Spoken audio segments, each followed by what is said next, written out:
Jæja, þá erum við bara klár. Gott. Góðan dag og velkomin til 5. fundar bæjarstjórnar Árborgar sem haldinn hér í Mörkinni, í Grænumörk 5 á Selfossi. Fyrst það til að taka eru einhverjar athugasemdir við fundarboðið. Ef svo ekki, þá boðast það nú samþykkt. Mættir til fundarins í dag eru Arnar Freyr Ólafsson, B-lista, Gísli Guðjónsson, varabæjarfulltrúi í B-lista, Álfheiður Einarsdóttir, A-lista, Arna Ýr Gunnarsdóttir, S-lista, Sigurjón Vídalín Guðmundsson, S-lista, Helga Lind Pálsdóttir, D-lista, Brynhildur Jónsdóttir, D-lista, Sveinn Ægir Birgisson, D-lista, Fjóla Steindóra Kristinsdóttir, D-lista, Bragi Bjarnason, D-lista og sá hér stendur forseti bæjarstjórnar Kjartan Björnsson, D-lista. Nú við göngum til dagskrár og fyrsta mál á dagskrá fundarins kosning í embætti og nefndir fyrir tímabilið 2022 til 2026 og það hér breyting á fulltrúa í almannavarnanefnd Árnessýslu. Lagt til að Fjóla Steindóra Kristinsdóttir verði aðalmaður í stað Sveins Ægis Birgissonar og svo breyting á fulltrúa D-lista í héraðsnefnd Árnessinga. Þar lagt til að Þórhildur Dröfn Ingvadóttir verði aðalmaður í stað Helgu Lindar Pálsdóttur og Helga Lind yrði varamaður í hennar stað. Ég opna fyrir mælendaskrá, einhver vil tjá sig þessar breytingar. Nú ef svo ekki, þá ber ég þessar breytingar í almannavarnanefnd og í héraðsnefnd Árnessinga upp til atkvæða. Þeir sem eru þessu samþykki vinsælt gefið merki. Það samþykkt samhljóða. Nú þá það annar liðurinn á dagskránni. Það umdæmisráð barnaverndar á landsbyggðinni. Það tillaga frá 10. fundi í bæjaráði, liður 4. Hér lögð fram drög að samningi rekstur umdæmisráðs barnaverndar á landsvísu, erindisbréf valnefndar og viðauki nr. 2 við samningin. Samkvæmt áætlun breyting á barnaverndarlögum skulu öll sveitarfélög hafa skipað umdæmisráð fyrir 1. október næstkomandi. Bæjarráð taldi á þessum fundi að þjónusta sveitarfélagsins í málaflokki barnaverndar yrði best veitt með því að sveitarfélagið Árborg gerist aðili að umdæmisráði barnaverndar á landsvísu. Fól bæjarráð bæjarstjóra að vinna að samþykki samnings þar að lútandi, kynna hann fyrir félagsmálanefnd og leggja fyrir bæjarstjórn til endanlegra samþykktar. Jafnframt var bæjarritara falið að kanna hvort gera þyrfti breytingar á bæjarmálasamþykkt vegna hins sameiginlega umdæmisráðs. Bæjarráð taldi brýnt að þóknun ráðsmanna í umdæmisráðunum 3 sé samræmd og taki mið af þeim kostnaði sem verið hefði hjá sveitarfélögunum. Og síðan hér var málið á dagskrá félagsmálanefndar 19. september og var eftirfarandi bókað. Félagsmálanefnd fagnar þeim áfanga að stofna sér umdæmisráð og telur það til hagsbóta við þróun barnaverndar-þjónustu. Félagsmálanefnd hefur áhyggjur af miklum kostnaði við stofnun og rekstur mála fyrir umdæmisráði. Félagsmálanefnd hefur áhyggjur af landfræðilegum áskorunum sem fylgir umdæmisráði þvert á landsbyggðina. Og ég ætla nú að láta fylgja hér texta í bókun sem að gæti þá fylgt á eftir þegar við erum búin að ræða málin og þegar við berum þetta undir atkvæði. Fyrir liggur minnisblað deildarstjóra félagsþjónustu dagsett 21. september 2022 þar sem framkoma sjónarmið leiða líkur að því að hagsmunum sveitarfélagsins sé betur borgið með þátttöku í umdæmisráði í Kraganum og Reykjanesskaga. Í ljósi framangreinds lagt til við bæjarstjórn að hafna tillögunni að gerast aðila umdæmisráði barnaverndar og landsvísu og deildarstjóra félagsþjónustu og sviðsstjóra fjölskyldusviðs verði veitt umboð til þess að fara í formlega viðræður aðild við stofnendur umdæmisráðs Kragans.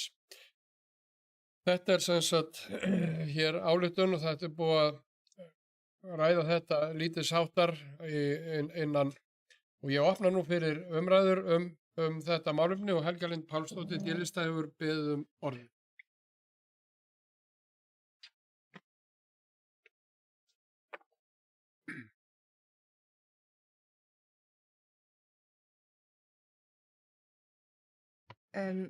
Forseti, bæjarfulltrúar og aðrir áheyrendur.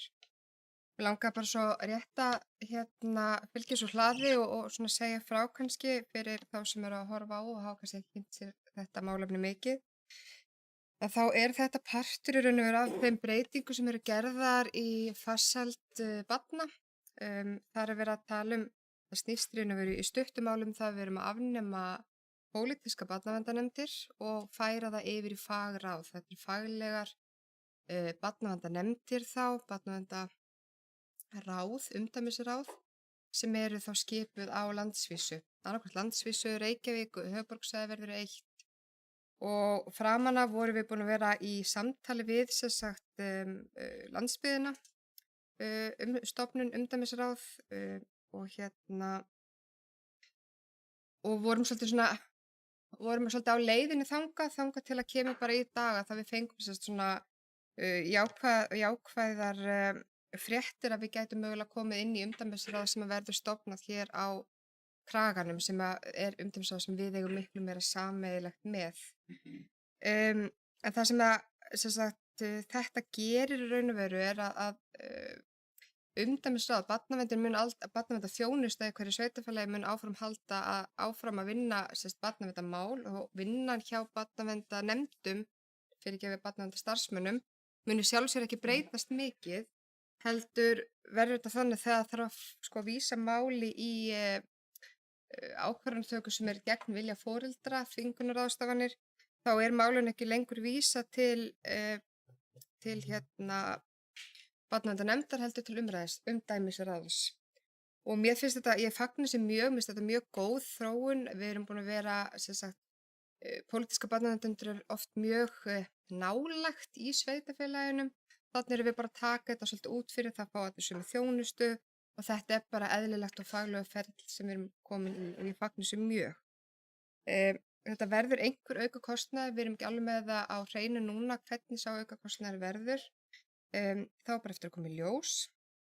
En kostnaðarlíkanið sem við erum að fara að vinna með núna ef við förum inn með Kraganum, það mun jákvæðara heldur en það sem lá fyrir í sambandi við umdæmisráð landsbyggðarinnar eins og við héldum að það yrði. Þannig að ég styð þetta mál heilshugar, mér finnst þetta frábært skref og ég fagna þessu mjög.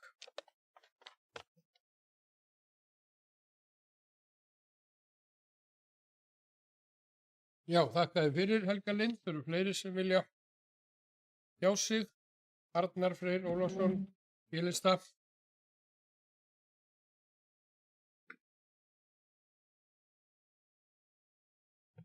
Já, forseti, bæjarstjórnarmenn og tilherendur.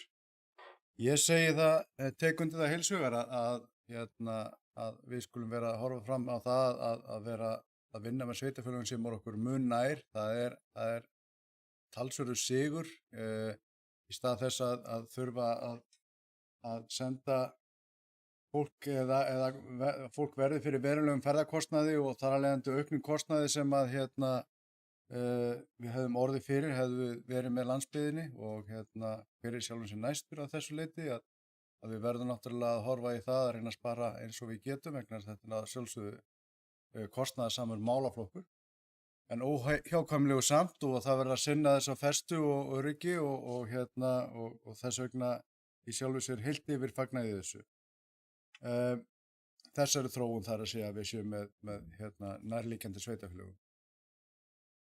Það er annað sem í þessu að við erum auðvitað að fá ofan frá ákveði boð að sinna þeim skildum sem okkur ber að sinna og það er verið að í rauninni að þröngva fram þessa þróun að við förum í samvinnu með öðrum sveitarfélögum og höfum lítið það að segja og þessu fylgir ekkit alltaf það fé sem að er verið raunverulega að ráðstafa.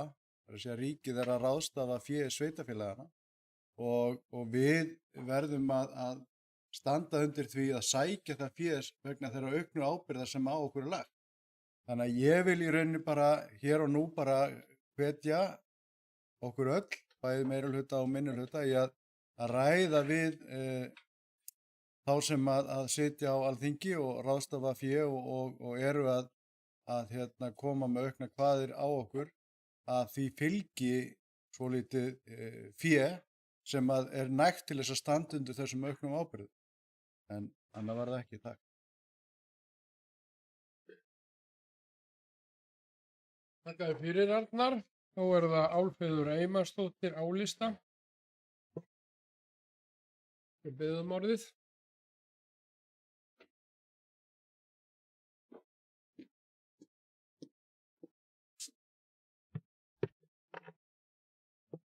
Forseti, bæjarfulltrúar, kæru íbúar. Samkvæmt breytingum á barnaverndarlögum þá ber öllum sveitarfélögum á landinu að skipa í þessu umdæmisráð sem taka yfir í raun og veru ábyrgð og umfjöllun frá pólitískum nefndum og ég fagna því mjög. Sveitarfélögin hafa ákveðið að Reykjavíkurborg verði með eigið umdæmi. Braginn eða þá restin af höfuðborgarsvæðinu ásamt Reykjanesinu verði með annað umdæmisráð og landsbyggðin með hið þriðja. Við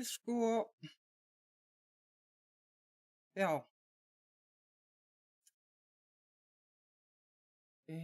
tæknilegir örðuleikar voru á annað skjal í tölvunni. Nú bæjarráð hefur fjallað um málið einu sinni og það var fyrir 6 dögum síðan. Og ákvað þá að fela félagsmálanefnd að fjalla um málið ásamt starfsmönnum fjölskyldusviðs sveitarfélagsins sem bara ábyrgð á þessum málum. Nú félagsmálanefnd komst í raun og veru að annarri niðurstöðu eða nánast engri niðurstöðu en þess að bókunin er mjög loðin en það má túlka hana þannig að þeir kjósi eða að nefndin kjósi landsbyggðina. Bókunin er svona með leyfi forseta. Félagsmálanefnd fagnar þeim áfanga að stofna sér umdæmisráð og telur það til hagsbóta við þróun barnaverndar-þjónustu. Félagsmálanefnd hefur áhyggjur af miklum kostnaði við stofnun og rekstur mála fyrir umdæmisráð. Félagsmálanefnd hefur áhyggjur af landfræðilegum áskorunum sem fylgja umdæmisráði þvert á landsbyggð.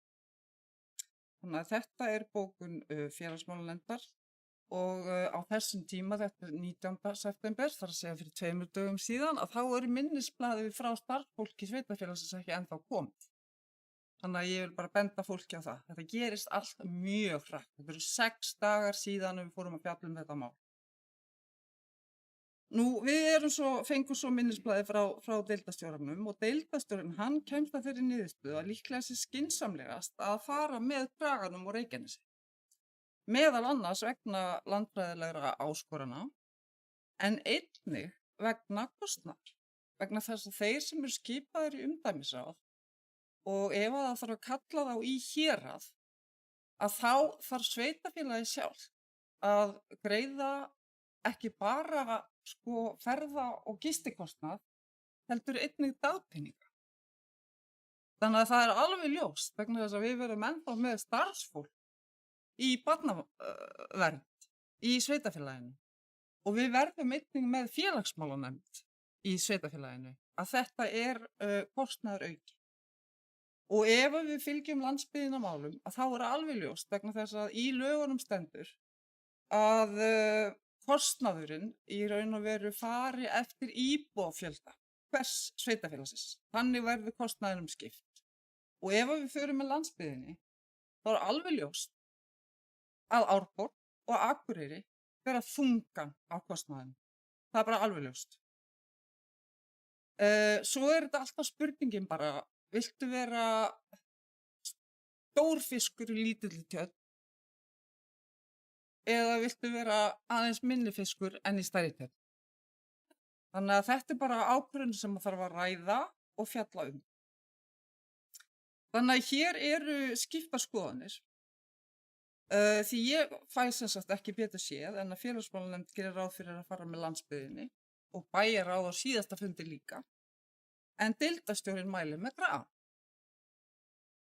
Í samningnum sem landsbyggðins og fylgir með gögnum til bæjarfulltrúa þá segir svo aftur með leyfi fundarstjóra: með samningi þessum fela aðildarsveitarfélögin umdæmisráðinu öll þau hlutverk sem því eru fengin í barnaverndarlögum og eftir atvikum öðrum lögum. Umdæmisráðið er sjálfstætt í störfum sínum og stendur utan við almenna stjórnsýslu sveitarfélags. Ráðsmenn umdæmisráðs barnaverndar taka ekki við fyrirmælum um meðferð einstakra mála. Þetta finnst mér mjög gott, en bara alls ekki nógu skýrt.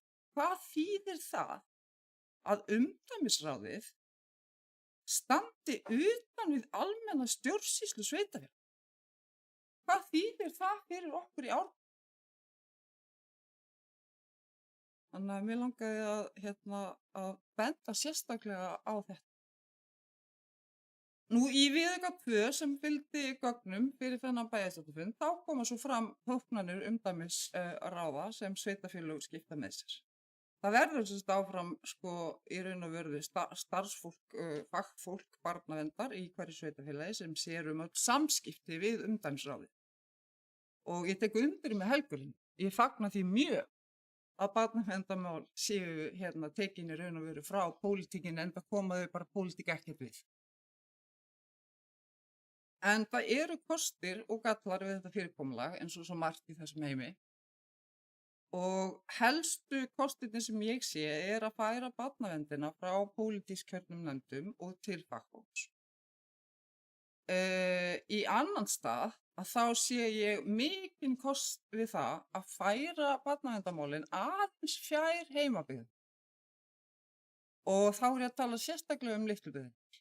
Það er ekkert mörg ár síðan að við breyttum barnaverndarlögum þannig að símanúmerið til þess að tilkynna brot á barnaverndarlögum var fært á númerið 112. Þangað til, þá hafði þú bara þurft að hringja í þinn heimabæ í kjörin fulltrúa sem var valinn til þessa hlutverks.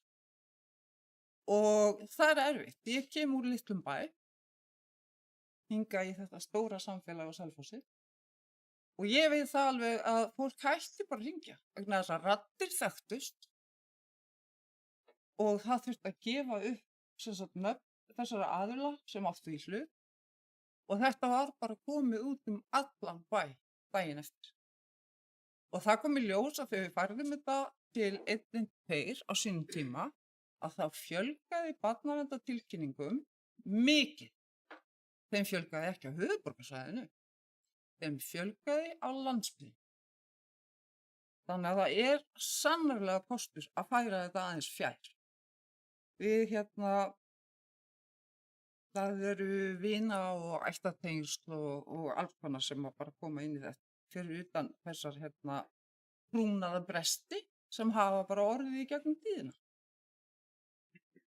Nú þá ákveðum. Við fengum mjög lítinn tíma til að velta fyrir okkur faglegum kostum og göllum á þessu máli. Gera kostnaðaráætlanir og ræða bara margt annað sem þetta þýðir. 6 dagar fyrir bæjarráð, fyrir félagsmálanefnd og nú fyrir bæjarstjórn. 6 dagar. Þetta eru sér íslensk vinnubrögð og geta engan veginn talist fagleg. Þetta kallar á frekari umræðu, frekari greiningarvinnu ásamt kostnaðaráætlun. Því að þetta verður klárlega, eins og ég sagði áðan, kostnaðarauki fyrir sveitarfélagi. Ráðsmenn fá greidda fasta þóknun á mánuði fyrir setu í ráðinu þó engin mál komi inn á borð ráðsins. Föst þóknun formanns er 200.000 krónur og annarra aðalmanna er 100.000 krónur á mánuði og þóknun varamanna 50.000. Og þetta er á mánuði án þess að neitt komin á borð til þeirra. Þetta er bara föst þóknun. Auk fastrar þóknunar þá er greidd sérstök þóknun fyrir hvert mál sem kemur til úrskurðarráðsins þóknun formanns fyrir hvert mál 400.000 krónur, en þóknun annara sem taka þátt í meðferð málsins, hvort sem það eru aðal eða varamenn, 300.000 krónur. Úrskurðir varðandi umgengnismál hafa reyndar lægri þóknun, formann greiddar 150.000 krónur og öðrum ráðsmeðlum 100.000 krónur. Þannig að þetta svona fyrsti gallinn sem ég vildi minnast á og bara benda íbúum og bæjarfulltrúum á. Hinn gallinn sá að þetta mikil miðstýring og hið opinbera hefur því miður ekki staðið sig nógu vel í barnaverndarmálum. Ég var yfirmaður borgarskjalavarðar þegar Breiðavíkurmálið kom til umræðu og það þurfti handleiðslu og áfallahjálp fyrir þá starfsmenn sem grófu sig og urðu að grafa sig niður í skjöl málana sem þar voru til umfjöllunar. Síðan kemur Laugaland, vöggustofumálið og frásagnir þeirra sem nú eru orðið fullorðið fólk eða því sem næst, sem hafa verið vistaðir hist og her landið og ótrúlega sögur sem þau hafa frá að segja. Þetta hræðir. Og ég skelfist að við höfum lítið lært af sögunni. Bara lítið. Þetta eru börn og það eru ungmenni á götunni í öllum stærri sveitarfélögum landsins. Það eru auðvelt að loka augunum fyrir því, en þau eru þarna samt. Ég sjálf meðmælt því að fara með Kraganum og Reykjanesi, bæði vegna landfræðilegrar legu og hugsanlegs sparnaðar í ferða, gistingar og dagpeningakostnaði umdæmisráðsfólks fyrir sveitarfélagið. En ég ekki fagaðili, ég stjórnmálamaður og aðalega vil ég sjá vandaðri vinnubrögð. Og ég vil að við fáum bara meiri tíma til þess að fjalla svona viðkvæm mál. Það eru 9 dagar þangað til að við þurfum að vera búin að tilnefna fólk í valnefnd umdæmisráða, hvort sem við förum með landsbyggðinni eða Kraganum. En þetta var sem sagt 6 dagar til þess að kynna okkur þetta vandlega. Þetta eru börnin okkar. Þetta eru ungmennin okkar. Þetta eru viðkvæm trúnaðarmál og þessi samningsdrög sem ég las voru bara ekki nógu góð. Þau voru óskýr, ég sá ekki staf kæruleiðir eða annað þess aftur. Börn og unglingar eru einn okkar viðkvæmastu hóp sem þarf og á að sinna vel og þau eiga alltaf að njóta vafans. Við höfum að hugsa vel þau, því þau eru jú framtíðin okkar og þau eiga það skil. Takk.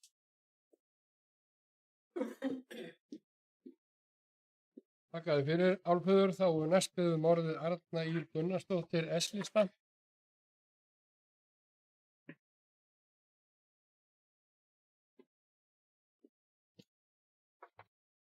Forseti, ágætu bæjarfulltrúar og tilheyrendur. Já, það náttúrulega orðið svolítið langur tími síðan að þetta kom fram, þessi nýju lög. Og það var verið að fjalla þessu umdæmisráð á síðasta kjörtímabili, þar að segja það var byrjað á þessari vinnu með umdæmisráðin í svona febrúar mánuði á þessu ári. Þá voru þessi lög náttúrulega komin fram og auðvitað var náttúrulega búin að vera langur umsagnartími og allt slíkt áður en þetta varð að lögum eins og reglur og gera ráð fyrir. Þannig að þetta ekkert svona sprottið fram á skömmum tíma. En það sem auðvitað var óánægja með, eins og hefur náttúrulega löngu komið fram, það að þetta var mjög knappt. Það að segja að sveitarfélögin byrjuðu að ræða þetta þarna í febrúar eitthvað slíkt og þetta átti að taka gildi 14. maí. Þá svona risu nú sveitarfélögin upp og sögðu bara við náum þessu aldrei. þannig að það var óskað eftir fresti og það var orðið við honum, ráðuneytið varð við þeirri beiðni og frestaði gildistöku umdæmisráðana til áramóta. Þannig, og hér stöndum við í dag og svo var auðvitað farið að ræða það þegar að svona fólk fór að setja sig vel inn í þetta, þá auðvitað sá fólk að það var glórulaust að hvert og eitt sveitafélag, hvað ég man nú ekki alveg nákvæmlega töluna núna, 63 sveitafélög í landinu færu öll að vera með umdæmisráð. Það yrði aldrei fuglega fiskur. Það myndi aldrei komast nein reynsla, nein þar að segja að þú næðir aldrei upp í að öðlast góða reynsli í meðferð mála og fólk yrði svona við myndum ná upp þessu góða verklagi og slíkt þegar sveitafélög væru eins og Árborg til dæmis hefur verið með 9 úrskurða á ári. Kostnaður, auðvitað höfum við áhyggjur af kostnaðinum, en fólk verður auðvitað að gera sig grein fyrir því að við höfum haft kostnað vegna úrskurða. Mörg minni sveitafélög og það er bara staðreynd að kostnaður út af einum úrskurði, hann er oft 1 milljón fyrir sveitafélögin. Það er að segja út af einu úrskurðamáli hefur kostnaðurinn oft verið 1 milljón króna, lögfræðikostnaður. Þannig að sko það hefur verið mikill kostnaður, en auðvitað eru ákveðnar áhyggjur að þetta geti orðið eitthvað meira því auðvitað erum við þetta er eitthvað nýtt, við erum að byrja á þessu, við þurfum að læra inn á þetta nýja kerfi og allt það, en ég vil benda á að í þessum samningi varðandi umdæmisráðin á landsbyggðinni þá er það þannig að ef það er óskað eftir að umdæmisráðin komi í sveitafélagið, eins og til dæmis ef að umdæmisráð þyrfti að fara í Múlaþing, þá greiðir Múlaþing ferðakostnað og dagpeninga. Það fellur ekki á okkur. Það er ekki einhver heildarkostnað. Við greiðum bara, það er bara þessi umsýsla sem Akureyrarbær ætlar að taka sér núna í 5 ár. Það er að segja auglýs eftir ráðsfólki og ráðfólki störf og borg út laun og eitthvað slíkt. Það er það sem þeir taka á sig. En hitt, það er að segja ef að við greiðumst þess að umdæmisráð komi hingað í Árborg þá greiðum við aksturskostnað. Mér finnst ótrúlegt að við þyrftum að fara að borga dagpeninga, við erum nú ekki það langt frá. Bara svo það komi fram að því mér finnst gæta ákveðis misskilningsvandi þetta. Síðan er það þannig að á landsbyggðinni þá erum 40 mál sem eru á ári. Þannig að þetta umdæmisráð fyrir landsbyggðina myndi verða með 40 mál. Og það eru rétt 2 mál á mánuði sem að umdæmisráður okkar yrði þá að sinna. En það sem mér finnst aðeins óljóst hérna núna, að því að ég heyrði að forseti tala að við ætlum að hafna þessum samningi. Ég skil ekki alveg lengur hvernig við ætlum að afgreiða mál, hvort við ætlum að samþykkja samningin, að því við getum auðvitað gengið út úr þessu, það er mjög stuttur fyrirvari á uppsögninni út úr ráðinu, það er bara 1 mánuð eða næstu mánaðamót og við erum auðvitað ekki fann að þó að þau séu jákvæð að við getum farið með þeim í krán, þá er það bara flott, en þá áttaði mig ekki á því að erum við að fara að samþykkja þennan samning á þessum fundi eða erum við að fara að koma með breytingatillögu að við ætlum að fara í samræður með kraganum. Þannig að bara hafa það skýrt. Takk. Já, þakka þér fyrir. Arna, við þurfum aðeins að leggjast yfir það hvernig við nákvæmlega útfærum þetta, en Helga Lind Pálsdóttir Délista, við beðum orðið.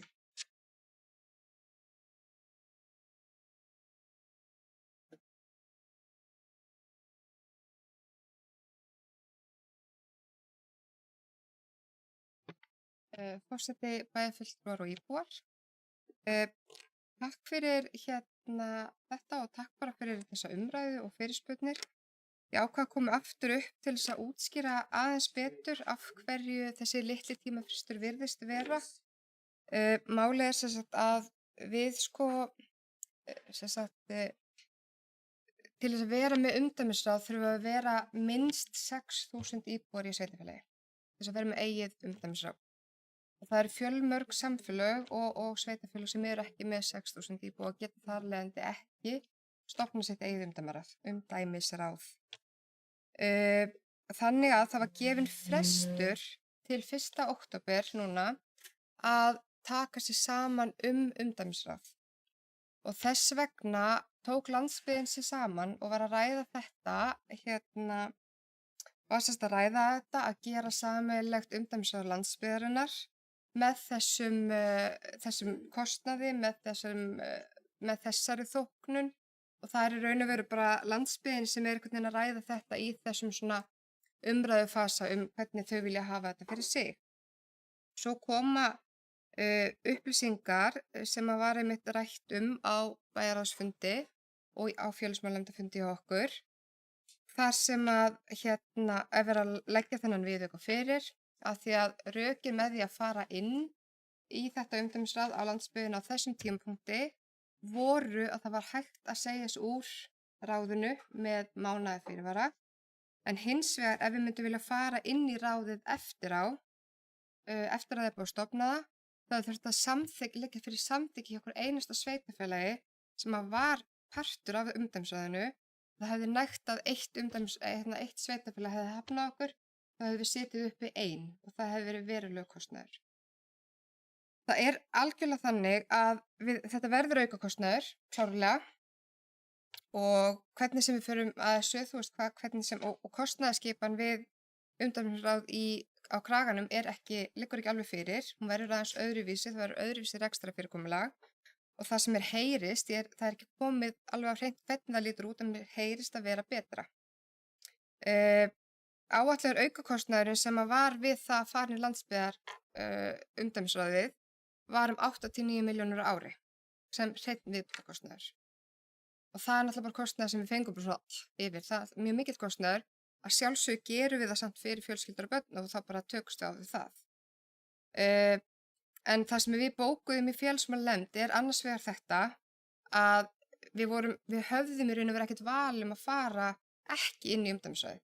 Við svolítið, kannski vorum á þeim tímapunkti, 19. október og þetta tekið fyrir bæjarráði, svolítið svona aðþrenga hvert því að fara inn í þetta umdæmisráð, af því að við vorum hrædd við það að geta þá ekki, enda þá að þá vorum við ekki búin að heyra neitt frá kraganum.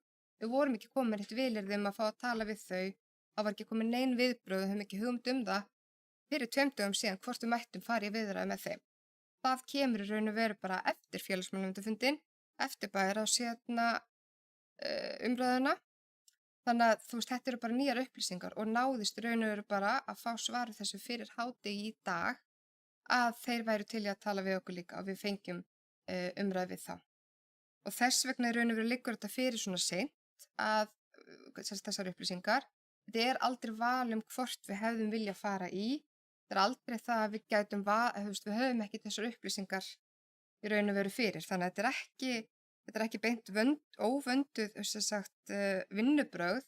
Þetta er í raun og veru við vorum bara að fara með landsbyggðinni í því ljósi við gætum labba þá út frekar en að verða ein. Þannig að þetta var svona, varugar, varnarnagli, ef ég get sagt það. Það sem ég veist mjög jákvætt við umdæmisráðin það að eins og við vitum alveg, við erum alveg búin að heyra alla ljótu barnaverndarsöguna, við eigum alveg tragíska barnaverndarsögu á Íslandi og við erum alltaf að heyra meira og meira, það er alltaf að koma fleiri sögur og það er algjörlega þannig, við eigum bara fullt af ljótum sögum á barnavernd.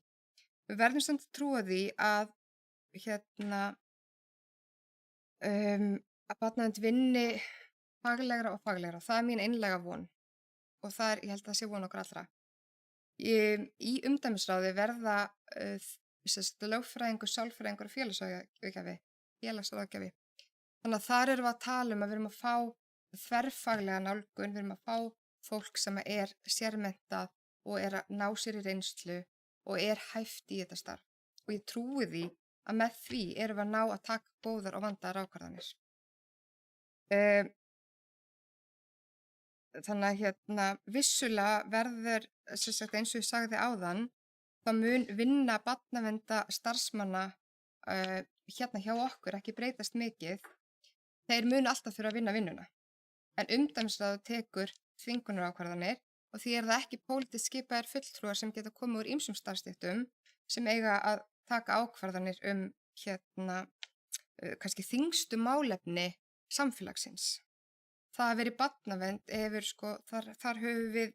þar er verið að taka lífsbreytandi ákvarðanir fyrir börn og fjölskyldur. Þannig að þessar ákvarðanir er það sem á að vera mjög vandað. Á síðasta ári komu 7 úrskurðir til Árborgar. 7 úrskurður er ekkert sérstaklega mikið á svona stóru svæði sem segir okkur það að flest málin sem Barnaverndarþjónusta Árborgar vinnur ná þau að lenda í samvinnu. Og það er gríðarlega flottur árangur. Þú veist, þannig að, ég lýsti yfir því bara í nefndinni, í félagsmálanefnd á mánudaginn, þakklæti fyrir barnaverndarstarfsmennina hversu mikið þeir leggja á sig til þess að ná góðum niðurstöðum. En við verðum að hafa þennan varnagla, við verðum að fara inn í umdæmisráð. Þetta er upplýsingar sem lágu fyrir hádegi í dag. Og nú bara verðum við einhvern veginn að mínum mati að fela starfsfólkin okkar umfóknings að leitast við samningaviðræður, hvernig kostnaðaráætlun og hvernig allt þetta. Alveg sammála bæjarfulltrúa Arnari að síðan þurfum við að standa í lappirnar gagnvart ríkinu og við þurfum að fara að segja betur þið viljið setja okkur meiri ábyrgð, meiri kröfur, meiri kostnað, þannig að ríkið verður þá að koma inn með þetta líka. Ég er algjörlega sammála að teka undir þessu orð. Þannig að þetta er svona, já, það er helsta og vonandi að þetta hafi kannski svarað einhverju spurningum.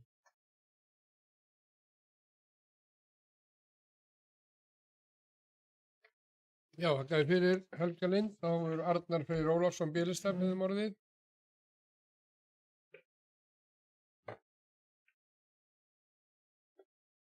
Já, getið forseti, bæjarstjórn og íbúar. Ég held að við byrjum bara á kostnaðnum að það er eitthvað sem að stingur auðvitað í stúf og þegar maður er að fara yfir þessar fjárhæðir, þetta er hátt. En svo fer maður líka að velta fyrir sér fyrir hvað er verið að greiða. Og það er náttúrulega verið að greiða fyrir gríðarlega vandasama, tilfinningarlega erfiða vinnu og í þetta fást sjálfsagt alls konar fólk en það er eingöngu mjög takmarkaður hópur sem getur leyst þessi verkefni af svo sómi sé af og fyrir það verður að greiða og það er fyrir mig sem rýni yfirleitt í fjármáluna þá er þetta bara eitthvað sem er ekki teiknað upp á Excel-skjali heldur er þetta bara svona verður að horfa á þetta út frá svona mannalegum og eðlilegum sjónarmiðum. Ég fæ ekki séð hvernig við getum framkvæmt í rauninni loka niðurstöðu eða atkvæðagreiðslu það hvernig við að afgreiða þetta fyrir að það liggur fyrir einhvers konar samningur með þessar nýju upplýsingar sem eru komna fram. Þetta var ekki eins og komið fram þessi nýju samningur sveitarfélögin og kraganum þegar ég var að fara yfir gögnin. Þannig að það kemur mér svolítið í rauninni skemmtilega óvart að fá þessa tilkynningu að það sé vilji til þess að vinna með samliggjandi sveitarfélögum. Þannig að eins og ég bara endurtek það, ég fagna því þetta, en ég held að við eigum að fresta þessu til næsta fundar og útbúa samning við það umdæmisráð sem við erum að fara að vinna með og leggja það fyrir bæjarstjórn. En ég held að ég loki málum. Takk.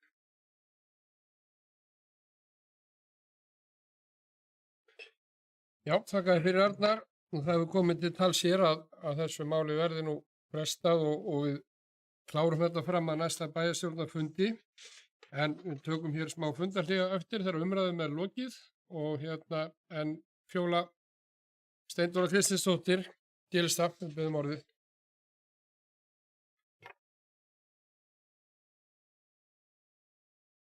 Já, forseti bæjarfulltrúar og aðrir tilheyrendur. Ég tek bara undir það sem hefur komið fram með tímaramman sem er greiðlega stuttur en eins og bæjarfulltrúi Arnar sagði þá er þetta svo sem búið að vera samt í umræðinni en auðvitað bara komum við ný inn og allavegna. Við ræddum þetta í bæjarráði og þar komið mitt fram að eins og búið að koma fram að við þyrftum að fara inn og færum svo þá frekar út og leituðumst eftir því að fá að vera með þeim sem væri okkur nær, bara landfræðilega.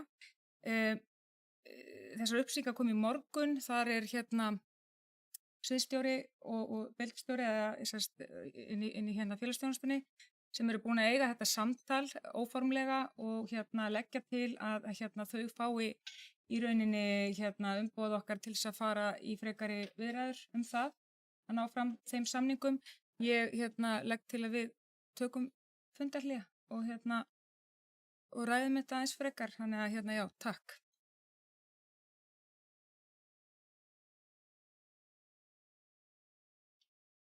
Takk fyrir, Jóla. Já, það náttúrulega þessi samningur rekstur umdæmisráðs barnaverndar á landsbyggðinni sem í raun og veru til umfjöllunar, þannig að það væri sjálfsögðu aldrei, ef við stefnum eitthvað annað með máli, þá kom nú líka til umræðu að samþykja og ganga svo út úr því ef eitthvað kemi í ljós síðar.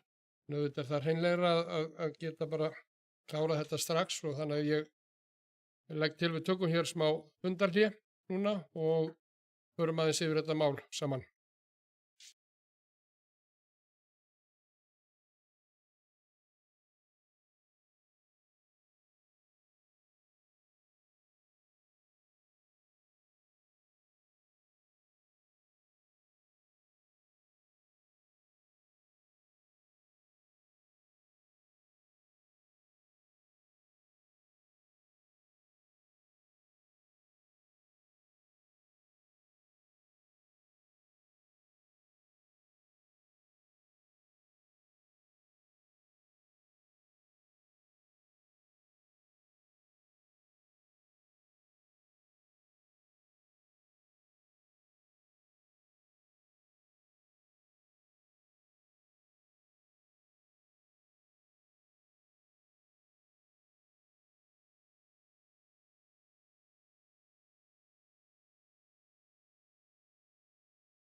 hefjum við leik aftur.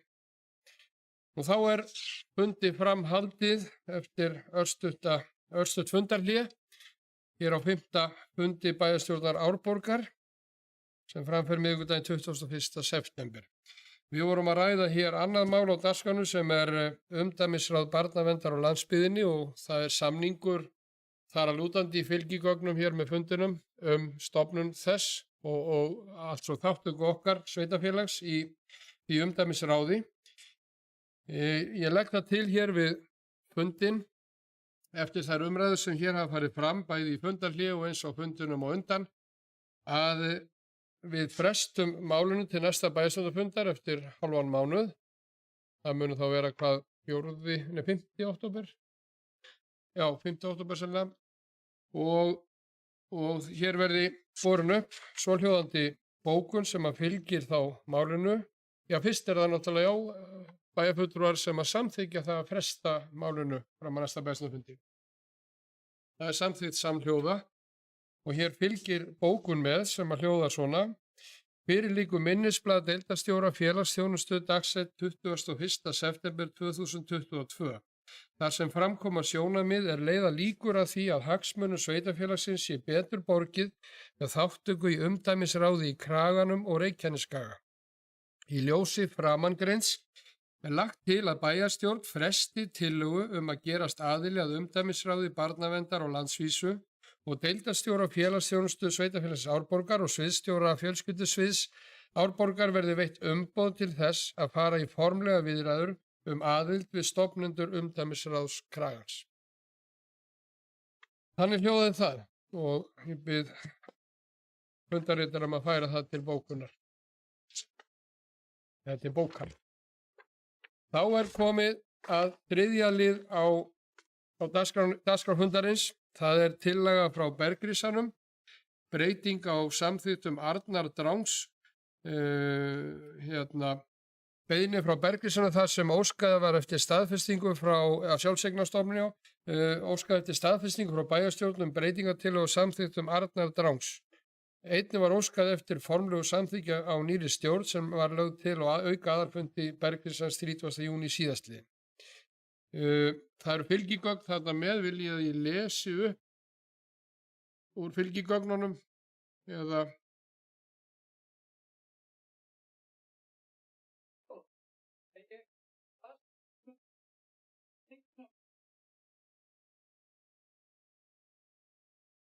já, ég ætla að ná hérna í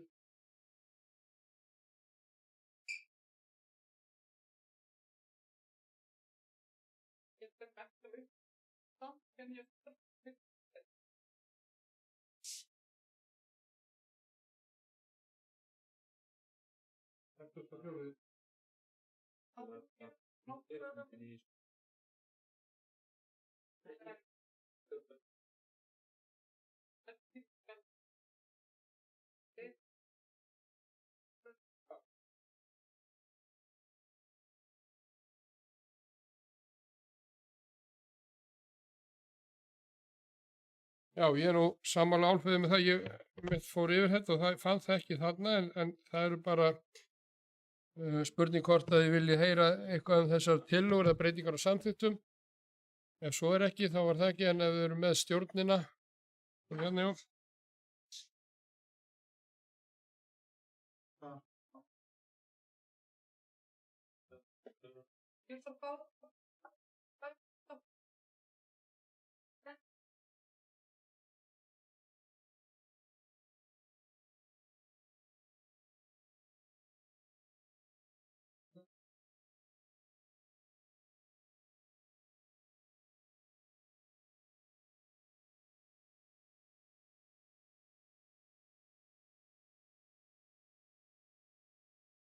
Já, fyrir gefið þið, hér komin þau gögn sem verið hér að kalla eftir.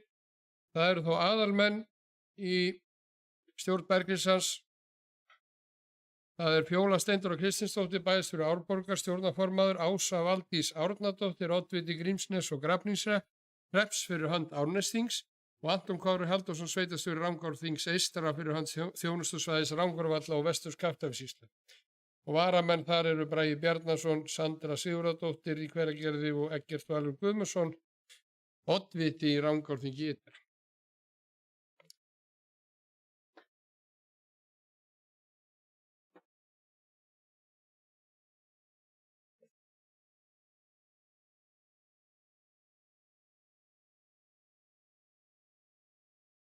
Og þá opna ég fyrir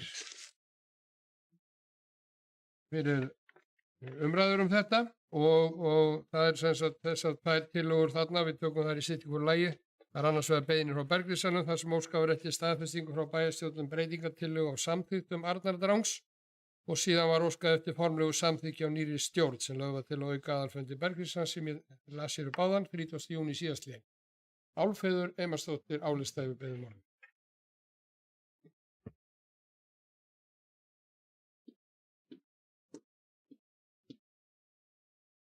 Já, takk. Forseti, bæjarfulltrúar og kæru íbúar. Arnar Ýr var nú að benda mér á að það er þarna í fundargerð aðalfundar Bergríksalns tilgreind stjórnin. Ég las mér nú í gegnum skjalið og sá þetta ekki.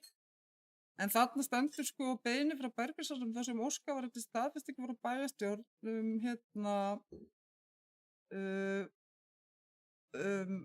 breytingartillögu á samþykktum Arnardrangs. En síðan kemur einnig var óskað eftir formlegu samþykki á nýrri stjórn sem lögð var til á auka aðalfundi Bergríksalns 30. júní síðastliðinn. En þarna í fylgiskjölunum það stendur bara fundargerð aðalfundar Bergríksalns. Þarna er ósamræmi. Mér finnst alltaf, var þetta aðalfundur eða var þetta auka aðalfundur? Já, þannig að mér finnst alveg í lagi að svona formsatriði séu í lagi, þannig að það sé skiljanlegt. En ég bið velvirðingar á því að hafa látið þig lesa upp stjórnina fyrst að þetta var í fylgiskjali. Þakka fyrir Álfheiður. Eru fleiri sem vilja tjá sig? Sigurjón Vídalín Guðmundsson, S-lista.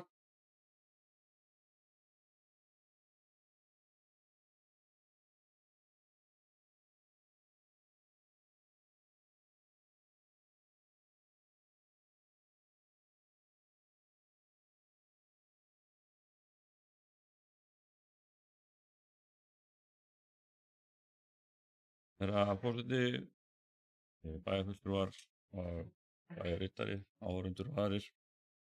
Ég er nú sjálfur sér ekki komin hérna til að ræða þessar tvær tillögur, heldur kannski meira að vekja athygli á ársreikningi Bergríksalns sem er í fundargerð sem fylgja með gögnum undir þessu máli og er eitthvað sem að hefur svo sem oft verið rætt og er enn meiri þörf á að ræða vegna þess að fjárhagsáætlun eða fjármálaáætlun Bergríksalns sem að var kynnt á þessum fundi gefur til kynna að málaflokkurinn sé vanfjármagnaður tæpar 400 milljónir eða 393 milljónir og stjórn Bergríksalns ákvað að innheimta þessa fjárhæð samhliða framlagi ársins til að komast á stórum bakreikningi við uppgjör ársins líkt og fyrir árið 2021. Og eftir því sem ég best veit þá ætlar stjórn Bergríksalns að innheimta þetta af sveitarfélögum. En við hljótum að vera komin á þann tímapunkt, sveitarfélögin, að við þurfum að fara að sækja þessa peninga til ríkisins. Það er ekki hægt og það er óréttlátt að ætlast til þess að það sé endalaust hægt að sækja peninga til sveitarfélagana í jafn erfiðan og stóran málaflokk og málefni fatlaðs fólks er og sérstaklega þegar horft er til þess að ríkisvaldið er reglulega að leggja auknar kröfur á sveitarfélögin þar sem að þau eiga að standa sig betur eða að veita meiri þjónustu á einhvern hátt í þessum málaflokki. Og ég kalla því eftir því að sveitarfélagið Árborg sem er eitt af sennilega eitt stærsta sveitarfélag á landsbyggðinni sem sinnir þessum málaflokki, að það taki að sér að leiða þá vinnu og koma þeirri vinnu af stað sem fyrst, að farið verði í viðræður við ríkisvaldið auki fjármagn og því verði fylgt eftir af ákveðni og krafti því þetta er ólíðandi til lengdar. Takk fyrir.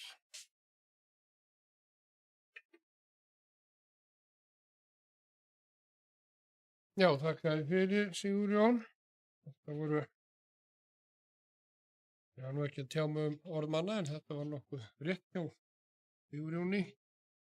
En eru fleiri sem vilja tjá sig Fjóla Steindóra Kristinsdóttir Gilstad?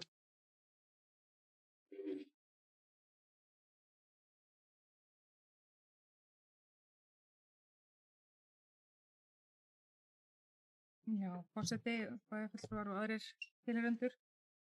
Ég tek undir orð Sigurjóns varðandi þennan málaflokk og hann er náttúrulega búinn að vera með okkur á fundum hann Haraldur og ég held að þetta maður nýta okkur það að fá hann til liðs við okkur og tekur undir þetta. Mér langaði að vekja athygli þá á því lið, ef þið eru búin að lesa þetta þá á sama tíma á því að það var verið að samþykkja byggingu fyrir hönd nýstofnas hlutafélags Arnardranga þegar ég verið með þessi gögn og var farið í alútboð og bárust tilboð og það var verið að taka tilboði Mineral EHF varðandi byggingu á íbúðakjarna í Nauthaga og þar er heildarsamningsfjárhæðin 265.970.000 var úr því við höfum farin að tala tölur og fá það inn í umræðina þar sem að við erum að fara af stað og erum búin að funda margoft það og einmitt erum með Harald þar inni hjá okkur og þarna eru bara gríðarlegir fjármunir eins og inn í Bergrisanum og mér langaði bara að koma þess að vekja athygli á þessu, ég veit ekki hvort þú eru búin að lesa þetta jákvætt að við séum að fara af stað, jákvætt að við fengum mjög gott tilboð, þarna eru gríðarlegir fjármunir líka og ég tek undir orð Sigurjóns sem það að við þurfum að við verðum að fara að horfa á þennan málaflokki heild og ríkið þarf að fara að koma og stíga sterkar inn. Það er bara tek undir það.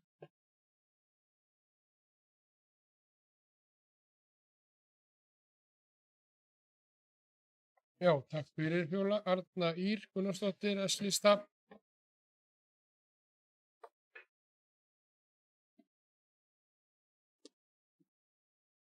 Forseti, já, það er auðvitað mikið gleði efni að við séum komin þó þetta langt. Þetta er nú búið að taka óratíma þessi ferill með nýtt heimili með sólarhringsþjónustu fyrir fatlað fólk í Árborg og en það er auðvitað mikið fagnaðarefni að við séum nánast komin með samning við verktakann og þetta virðist eða lítur út fyrir að vera nokkuð hagstætt tilboð með það sem að maður sér að gengur gerist í bransanum í dag og að það er bara erfitt að fá yfir höfuð tilboð í verk.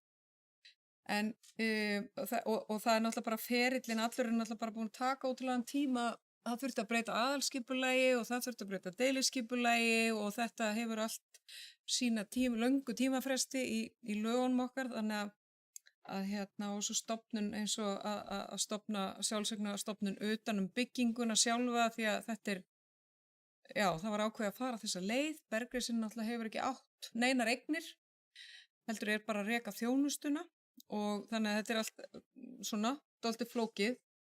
En þetta er mikið fagnaðarefni og vonandi bara mun þetta ganga vel og hratt fyrir sig þessi bygging af því að það er náttúrulega bara þyngri en tárum taki hvað fólk er búið að bíða lengi eftir heimili og en svo er það náttúrulega hitt varðandi varðandi fjárhæginn, að hann er náttúrulega bara lagast ekki neitt og verður bara verri og verri og þetta eru náttúrulega þessar 400 milljónir sem er verið að krefja sveitarfélögin aukalega sem ekki er að koma úr jöfnunarsjóði og er náttúrulega bara fyrir neðan allt að við skulum þurfa að vera að fara þessa leið og þetta er auðvitað ekki fyrsta skipti og ekki annars skipti sem þetta er gert og mikil óánægja, þannig að kom fram gríðarlega óánægja í lok árs að þetta kom svona dálítið aftan að fólki í sveitarfélögunum og setti fjárhæðin ansi vel úr skorðum, þannig að núna var ákveða bara aðra leið að innheimta þetta svona jafn óðum sem er auðvitað betra, en við eigum auðvitað ekki að þurfa að vera að innheimta þetta. Það er auðvitað bara það sorglega í þessu. Og það er búið að ræða þetta fram og tilbaka. Hérna í þessari blessuðu nefnd sem ég er nú búin að gleyma hvað heiti núna, þessum sambandi er að ræða fjárhagslega skiptingu við ríkið og það bara virðist ekkert koma út úr því. Því miður. Og en við fáum tækifæri núna að við sem erum að fara á þing Sambands íslenskra sveitarfélaga, við getum veitt okkur svolítið þarna varðandi þetta til dæmis og þetta er auðvitað óþolandi. Það er náttúrulega sveitarfélög eins og við sem erum í þessum mikla og öra vexti að þetta bara endar á einn veg ef þetta heldur svona áfram. Takk.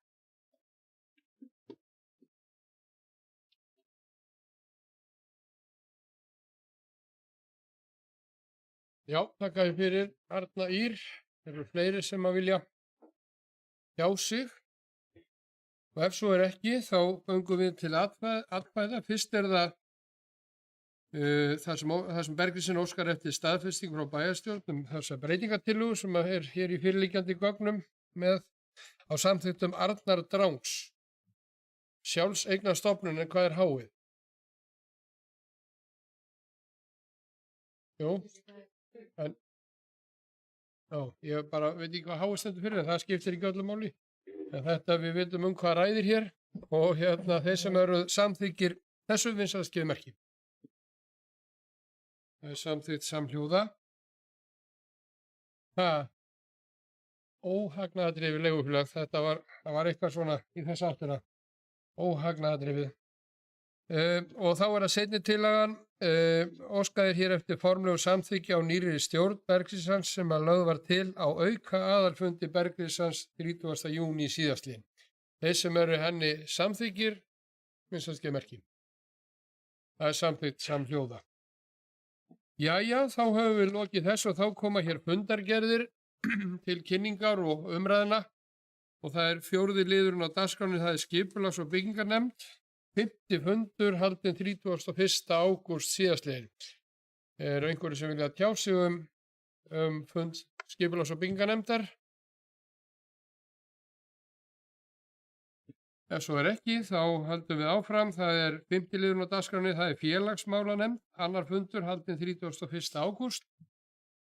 Einhverjir sem vilja tjá sig þann fund. Ef svo er ekki, þá göngum við til 7. liðar. Það er fundur bæjarráðs, 9. fundur haldinn 8. september síðastliðinn. Einhverjir sem vilja tjá sig það, Bragi Bjarnason, D-lista.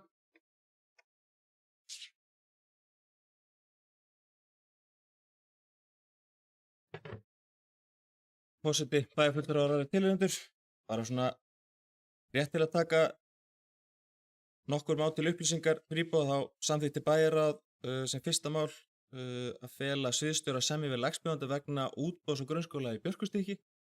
Það kom 1 tilboð í verkið sem var upp á 2.594.000 krónur og var 3,4% yfir kostnaðaráætlun sem telst ásættanlegt með við stöðuna á markanum í dag. Við töldum það allan og samþykktum að fela sviðsstjóra að semja við lægstbjóðandi að því gefnu að hann standist allar útboðskröfur. Síðan tókum við fyrir hjá okkur skýrslu framfæru á sveitarfélag sem kom út þarna rétt fyrir og hún verður kynnt nánar á sveitarfélaginu núna á næstu vikum og fela í rauninni starfshópi að fara í gegnum hana, þannig að hvernig við getum nýtt hana til okkur til framþróunar og það geti komið tillögur þá vonandi inn í fjárhagsáætlunarvinnuna okkar til þess að komast enn lengra í rauninni. Þannig að já, þetta voru svona helstumáli sem ég vildi nefna til upplýsingar. Já, takk fyrir Bragi. Eru fleiri sem vilja tjá sig? Sjötta lið dagskrárfundarins, það er Brynhildur Jónsdóttir. Dýrlista.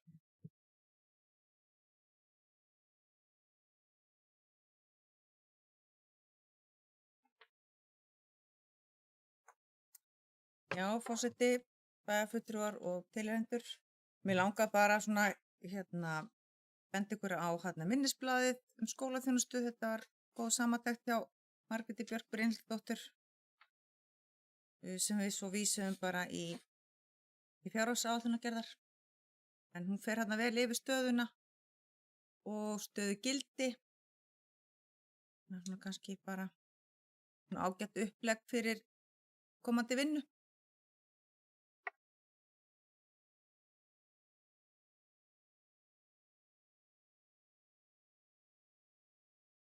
Fyrir Brynhildur eru fleiri sem vilja tjá sig. Og ef svo er ekki, þá förum við í 7. lið á dagskrá fundarins. Það er skipulags- og byggingarnefnd, 7. fundur haldinn 7. september síðast. Bragi Bjarnason, dýrlista.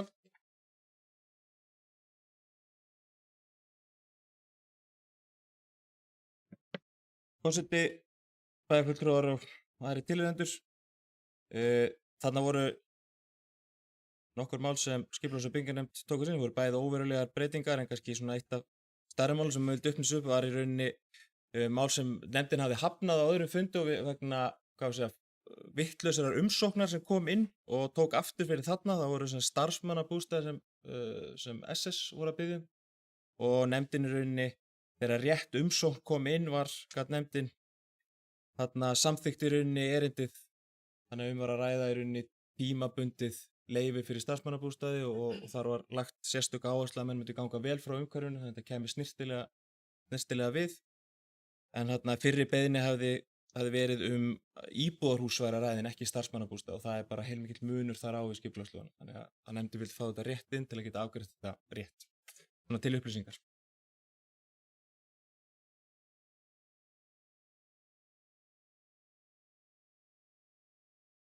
Já, þakka ég fyrir. Bragi, eru fleiri sem vilja tjá sig? 7. lið á dagskránni hér. Ef svo er ekki, þá förum við í 8. lið, það er umhverfisnefnd. 3. fundur haldinn 7. september sömuleiðis. Bragi Bjarnason, dýrlista.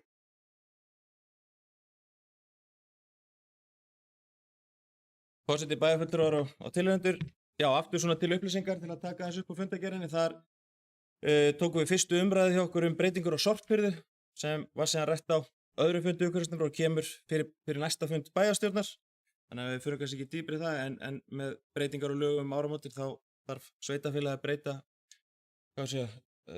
umgjörð sorpbyrðu þannig að það eru fjölgað tunnum hjá okkur en við tökum það nánar til umræðu næst til að fara og fáum betri umræðu það.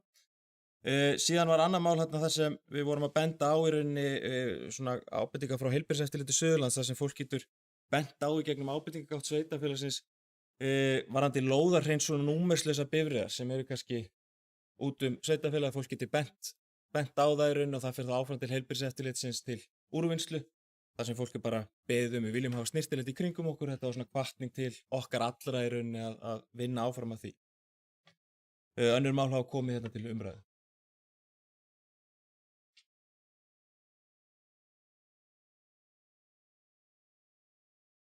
Já, þakka ég fyrir Bragi. Arnar Freyr Ólafsson, dýrlista.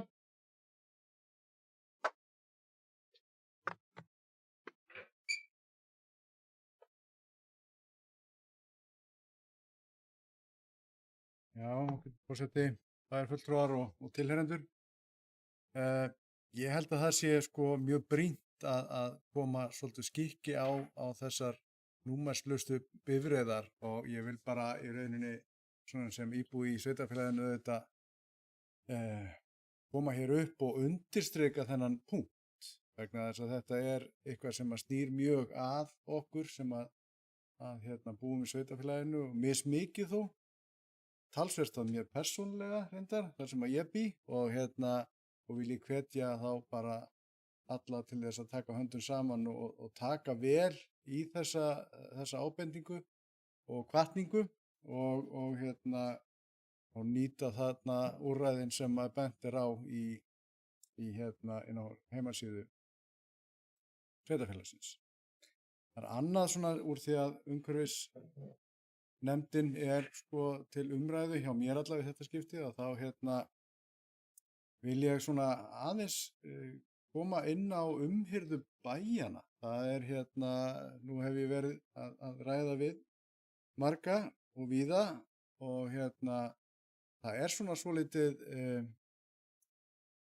það hefur svolítið setið á hakanum umhirðan og því miður og það hægt að benda til ástæðnanna og auðvitað hægt að reyna að skilja það af hverju þetta hefur svolítið setið á hakanum en það ekki þar með sagt að það sé í rauninu of seint í rassinn gripið vegna þess að nú sé ég sjálfur ansi stórt svæði og sitt þar á slátturtraktor og gerir hvaðina þessa garðvinnu sem við þekkjum öll og ef að maður undirbýr svæði eða bæ fyrir veturinn þá kemur hann hreinlega fallegar undan vetri. Ef það ekki sinna, ef grasið slegið niður fyrir veturinn, ekki látið hjá líðast að nýta það tækifæri sem við höfum núna til þess að ráðast í þessi verk, að þá einfaldlega gerist það næsta vor, kemur bærinn mun hraðar, verður grænn og fallegur og ruslið í sjálfu sér ef við förum í það núna líka að tína það fyrir veturinn, þá verður minna verk fyrir höndum næsta vor. Þannig að ég vil svona hvetja bara í þessum almennu umhverfismálum til svolítils átaks, þó svo að sumarið sé að baki og haustið sé komið, að þá höfum við svo sannarlega tækifæri til þess að taka til hendinni og þrífa bæinn okkar. Takk.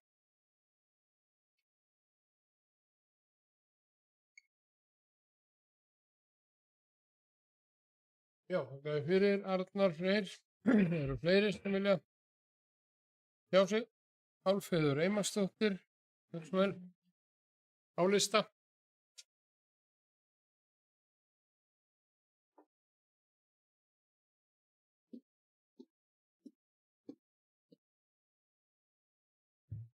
Takk forseti bæjarfulltrúar, kæru íbúar. Ég tek undir með kollega mínum Arnari. En mér langaði að tala fyrsta liðið sem eru breytingar og sorphirðu. Ég fagna þeim gríðarlega. Allt sem við kemur betri sorphirðu, betra umhverfi, þetta allt jákvætt. En af því að það var í raun og veru bókuninni svo að það var samþykkt að taka til frekari umræðu á næsta fundi og það kemur fram í minnisblaðinu að það verði gjaldskrárhækkun líklega. Að þá vildi ég bara minna það að það erfitt í ári hjá mörgum. Verðbólga náttúrulega bara á ótrúlegum stað, vextir einnig. Miða við síðustu ár og þannig að ég myndi vilja bara hvetja nefndina til þess að reyna að halda þessum hækkunum í hófi og þá kannski sérstaklega í ljósi þess að mjög margir íbúar í sveitarfélaginu eru nýbúnir að fjárfesta í alveg rosalega flottum 3 tunnu kerfi. Meðal annars undirrituð. Þannig að ég vildi bara, ég fagna þessu, en ég vildi bara beina þessu til í raun og veru nefndarinn að taka þetta til athugunar. Varðandi lið 2, þá langar mér líka aðeins bara til þess að benda íbúum á að brotajárn sem að fyrir ekkert svo löngu var kostnaður við að losa sig við. Að nú bara hægt að koma þessi verð. Þannig að það á að vera enn meiri hvati til þess að fara að gera skurk í þessu og tek svo bara aftur undir með Arnari að bara, þú veist, tökum þetta alvarlega frá heilbrigðiseftirlitinu og göngum bara í, við getum það bara alveg.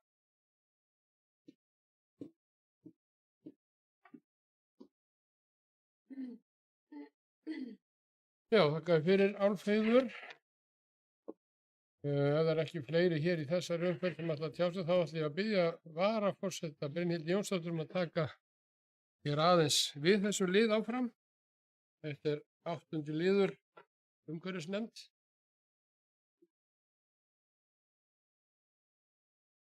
Já, við höldum áfram með 8. lið, umhverfisnefnd. Kjartan Björnsson, bæjarfulltrúi, hefur beðið um orðið. Forseti, bæjarfulltrúar og tilheyrendur. Já, það var nú verið að ræða þarna í þessari fundargerð sorphyrðingu og fleira. Þetta náttúrulega er á sérstöku áhugasviði hjá mér eins og væntanlega fleiri bæjarfulltrúum. Og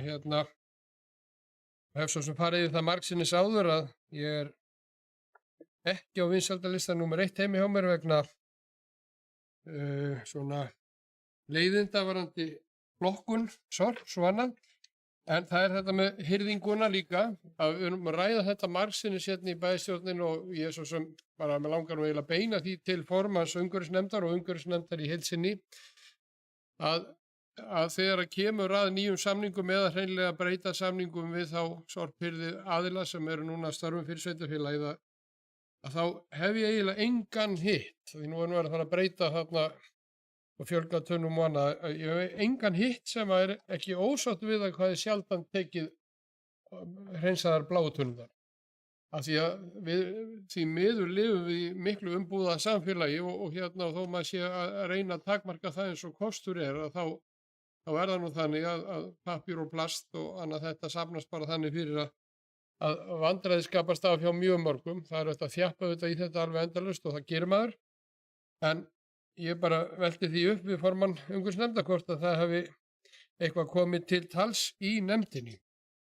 Og Arnar nefndur náttúrulega sömulegis mikið áhugamál hjá mér. Það er tekist á það heim hjá mér hvort að ég hafi verið nýslegin garðurinn eða loðinn fyrir veturinn. Ég er á sömu línu Arnar, vil hafa nýslegin og tilbúin til notkunar í vor, ekki með sinu.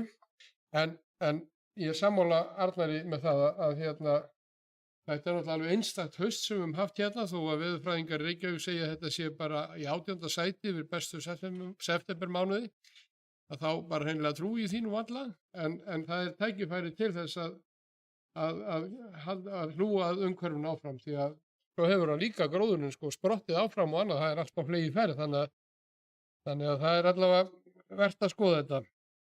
Nú síðan eru þetta áhugamál annað sem ég er búin að hafa og var svo sem búin að ræða oft við þáverandi formann umhverfisnefndar Eggert Val Guðmundsson bæjarfulltrúa sem hér var að það er að umhverfisnefnd og sveitarfélagi fari í samvinnu, ég vil nú kalla það samvinnu frekar en einhverja fyrirskipanir til fyrirtækja og ég held að það sé ennþá þannig, það er vont að fullir í þessu en það sé ákveðið misprestur varðandi flokkun sorps hjá fyrirtækjum. Og þá á ég við það að þetta er í tiltölulega góðum málum og heimilum í sveitarfélaginu. Það er að segja að það eru tunnur og annað til staðar og menn er að flokka, held ég nokkuð vel, langflestir, og alltaf megi gera betur þar. En þá held ég að svona formlegt kynningar átak með svona jákvæðum formerkjum til fyrirtækja varðandi flokkun og fleira sé ábótavant. Og hann var nú sammála því hann ekkert valur og hafði nú svona hug á því að kýla á það en ég held að það hafi ekki orðið á endanum en allavega vil ég hvetja nýja umhverfisnefnd til þess að huga að þessu, byrja með bréfasendingu til fyrirtæki og hvetja menn því að það er nú bara einfallega þannig og ég hef lýst í margótt í því fyrirtæki þar sem ég starfa, við erum þar 12-14 fyrirtæki og við erum ekki húseigundur og við erum búin að ítreka það að fá fleiri tunnur og annað en við erum bara með eina tunnu þannig að maður er að fara með þetta sjálfur heim til sín eða út á gámasvæði þar sem við teljum að fara í annað en almennt sorp. Og ég held að þarna séu sóknarfæri fyrir okkur að flokka ennu meira og betur og reyna að fá fyrirtækin í svona jákvætt samstarf með okkur.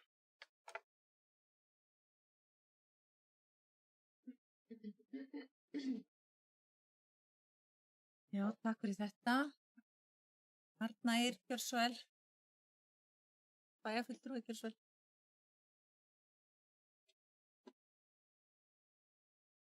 Forseti, já, það eru þetta verða mikla breytingar í sorphirðunni næstu áramót og þá á eftir að verða hér mikil umræða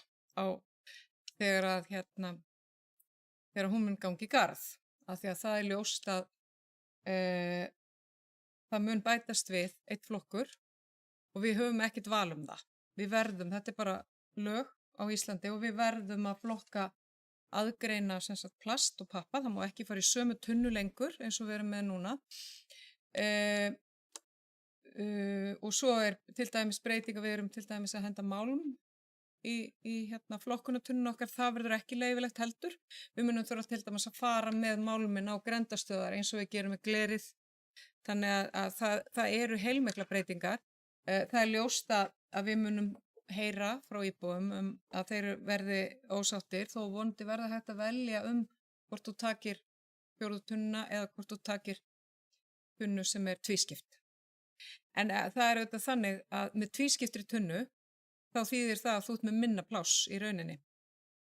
Heldur en þú hefði getað fengið meira pláss ef þú tekur heila tunnu. Þannig að þetta verður svona, það mun verða mikil umræða og allt það. En ég er svo ofsalega bjartsýn og ég er alltaf að vona að íbúar sýni þessu skilning. Og þetta snýst það að allt sem þú dregur heim til þín, það muntu á einhverjum tímapunkti þurfa að losa þig við. Þannig að ég ber fyrst og síðast ábyrgð á því sem ég dreg heim til mín. Og það er þannig í reglum, þar að segja í reglum sorpbyrðu, að sveitarfélögum skylt að innheimta nákvæmlega það sem það kostar að koma ruslinu í lóg. Þar að segja hvað kostar sveitarfélagi að hirða sorpið, koma með bíla inn í allar götur og tæma allar tunnur og annarkvort senda þeir brennslu til útlanda eða selja endurvinnsluefni eða hvað það er. Þannig að við megum ekki sem sveitarfélag innheimta hvorki meira né minna heldur en þetta kostar. Þannig að sko ef og við erum auðvitað opinbert apparat og það þýðir það að við erum auðvitað að reyna að þjónusta íbúana eins og það hentar svona meðal manninum. Og það er eins og til dæmis að tekin ákvörðun að það eru allar tunnur losaðar á 21 dags fresti. Og svona oft, og maður veit alveg að það er kannski knaft á sumum heimilum, sérstaklega með þessa tunnu sem hefur verið fyrir allt endurvinnsluefni. Og en auðvitað þurfa að vera vakandi sem neytendur. Eins og ég til dæmis, ég skil alltaf serióspakkana eftir í bónus. Ég tek þá aldrei með mér heim. Þeir bjóða upp á það, bæði bónus og krónur. Þú getur losaði við umbúðir í búðinni. Það sparar fullt af plássi. Þannig að svona, ef að fólk aðeins svona, við þurfum öll að hjálpast að við þetta en ef að fólki finnst að það þurfa að losa tunnunar oftar, þá þýðir það að reikningurinn verður hærri. Það er bara þannig. Og þannig að sko það er verið að reyna að fara þetta bilbeggja, að við þurfum að þjónusta íbúana með þetta, en við reynum að hafa þetta eins ódýrt og við getum, eins umhverfisvænt og við getum, en ef við þurfum að fara að taka bláu tunnuna oftar, sem núna verður blá og græn, að þá þýðir það hærri sorpbyrðugjöld. Þannig er það bara. En svo er ekkert flókið eins og er til dæmis núna, að ef að það stendur þannig á að tunnan er að fyllast, þá getum við alltaf farið með umfram efnið á grendastöðuna. Við höfum þann möguleika. Það er tekið á móti öllu umframefni á grendastöðuna eða á gámasvæðinu. En við þurfum alltaf að hjálpast að við þetta og auðvitað þurfum að vekja athygli framleiðanda á að minnka umbúðamagnið og auðvitað bera þeir líka ábyrgð. Og þeir hafa svo sem í mörgum tilvikum gert það. Ég meina maður bara svona lítið atriði hamborgara umbúðirnar sem voru einu sinni plastbakkarnir og risastóru sem eru núna bara orðið flatt pappaspjald og þú veist, menn eru að reyna og leggja sig fram og allt það. En hugsum samt alltaf fyrst hvað er ég að draga með mér heim? Að ég mun alltaf á einhverjum tímapunkti þurfa að losa mig við það aftur. Takk. Já, takk fyrir þetta, Arna Ýr. Kjartan Björnsson hefur bæjarfulltrúi beðið orðið. Já, forseti, bæjarfulltrúar og tilnefnendur, ég sennilega ekki náða að læra setningunni aftan við það sem ég ætlaði og það sem ég hugsaði á hann.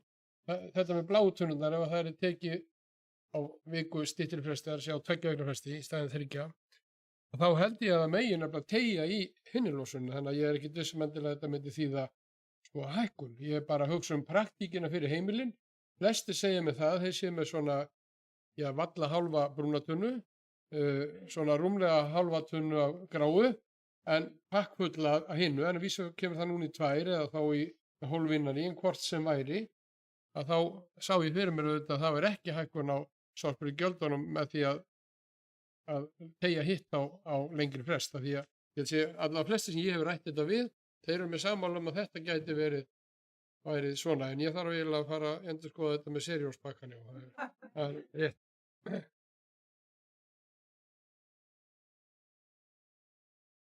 Þá tekur Kjartan Björnsson forseti bæjarstjórnar við aftur.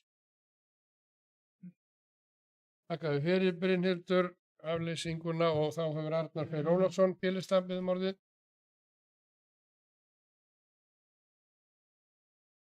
Já, takk fyrir það, forseti, bæjarráðsmenn, bæjarfulltrúar og tilheyrendur. Þetta er orðið ærin löng umræða en samt sem að þörf og ég held að það sé ekki nokkur einasti bæjarstjórnarmaður sem brennur ekki fyrir rusli. Það er alveg bara makalust og ég er eiginlega búinn að smitast af þessari bakteríu og ég er orðin minna vinsæll heima hjá mér eins og aðrir út af þessum málum. En af því að það komið inn á með fyrirtækin að þá rennir mér svolítið svona blóðið til skylduna með að nefna það að þær úrlausnir allavega í þeim sveitarfélögum sem að ég hef verið með rekstur í hafa verið í algjöru lamasessi. Og ég hvet svona þá sem að er að vinna á umhverfisnefndina í sjálfu sér og formannin til þess að taka það til svona sérstakra skoðunar vegna þess að flokkun er ekki í boði að neinu marki fyrir stór veitingahús og hótel. Þannig að ég ímynda mér ég veit ekki hvort að fólk átti sig á magninu af rusli sem kemur frá einu veitingastað. Fyrirtæki sem er í veitingahúsa rekstri eða er að bjóða upp á morgunmat eingöngu fyrir gesti sína að eitt hótel sem að þú keyrir framhjá á þess að veita því nokkra eftirtekt er kannski með í mat, bara morgunmat 150 manns, 200. Það er eitthvað veitingahús sem er kannski 2 eða 3 setið kvöldið, samanlagt einhvers staðar í kringum 600 manns er að snæða inn á þessum stað morgun, hádegi og kvöld. Og þetta er engin smá fjöldi þegar maður fer að bera þetta í einhverju hlutfall, saman við eitthvað hlutfall eða íbúafjöldan sem er inn í sveitarfélaginu. Við tökum til dæmis Hellu, þar er þetta í hrópandi ósamræmi. Hér eru íbúðarnir aðeins fleiri, hótelin hlutfallslega minni, veitingahúsin enga síður gríðarlega vel sótt, þannig að maður velti fyrir sér hvert er hlutfall veitingahúsana og borgarana annars vegar. Þannig að þetta er eitthvað sem að skiptir verulega miklu máli og við þurfum að fara að bjóða upp á algjöran hina fullkomnu lausn vegna þess að fyrirtækja eigendur eru nú bara fólk eins og ég og þú sem að berst fyrir því að þetta sé gert heima fyrir rétt en fer svo og er úrræðalaust í vinnu. Að henda ruslinu á tilhlýðandi hátt, að flokka til dæmis, það er ekkert smá magn, átti ykkur á 600 mann sem borða á einu stað á hverjum degi, það er ekkert smá magn af lífrænum úrgangi sem að fellur til. Ekkert smá magn. Og það er bara talið í gámum á viku. Þannig að það er ekkert heimili sem er svo afkastamikið en þetta er aftur á móti eitthvað sem við þurfum að taka mjög alvarlega og skoða alveg sérstaklega og ég vil bara hvetja til þess. Takk.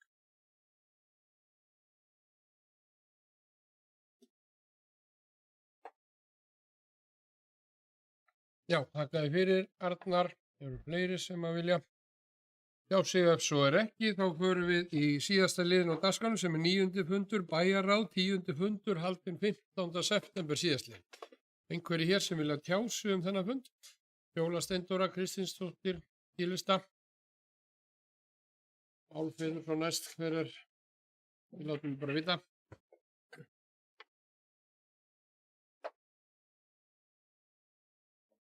Já, fyrir fasti bæjarfulltrúar og tilheyrendur. Mér langaði bara að vekja athygli á 7 mánaða uppgjöri sveitarfélagsins og þá á frávikagreiningunni og sem sagt benda á í rauninni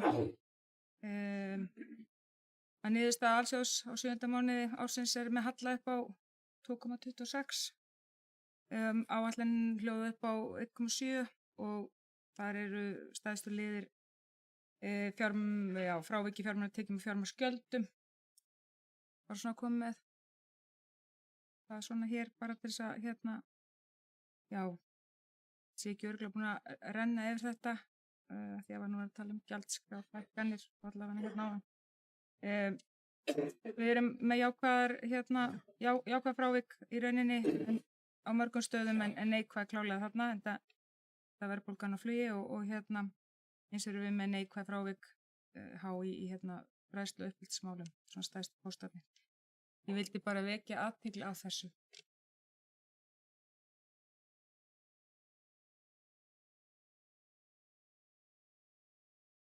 Já, takk fyrir Fjóla. Þá var það Álfheiður Einarsdóttir á lista. Höfum orðið.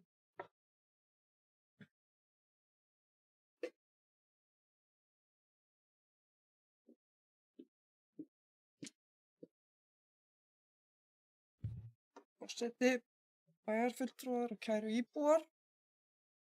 Ég ætlaði einmitt líka að tala þetta 7 mánaða rekstraruppgjör en þó kannski frekar frétt sem birtist í fjölmiðlum í dag í sambandi við hálfsársuppgjör stærstu sveitarfélaga. Það eru ekki öll sveitarfélögin búin að birta hálfsársuppgjörið. Ég er mjög ánægð með hvernig er staðið að þessu hér í Árborg og vil bara þakka sérstaklega fjármálastjóranum okkar sem að kemur með greinargóð gögn inn á bæjarráðsfundi og en það sem að stóð upp úr hjá mér á þessum bæjarráðsfundi og þegar ég las þessa grein í blöðunum í dag var það að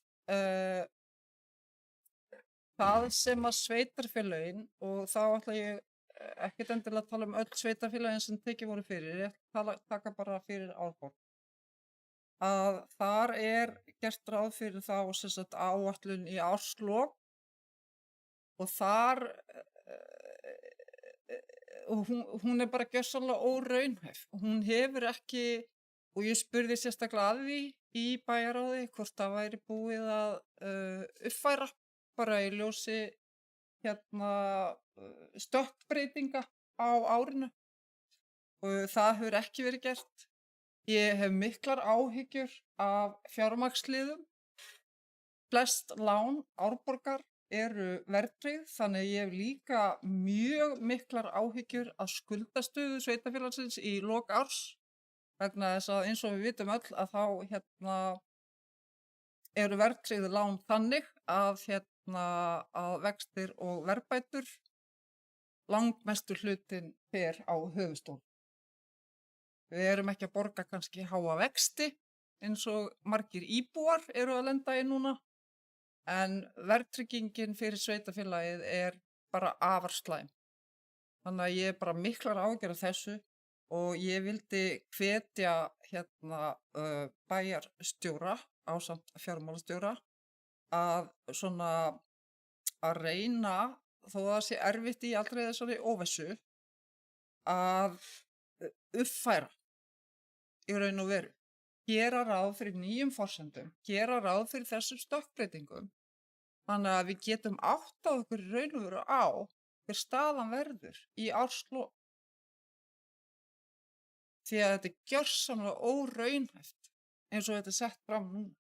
Þetta er bara sett fram samkvæmt í raun og veru upphaflegri áætlun sem var byggð á forsendum sem eiga bara enga við. Takk fyrir. Já, þakkaði fyrir Álfheiður. Arnar Freyr Ólafsson, bílista. Biðjum orðið.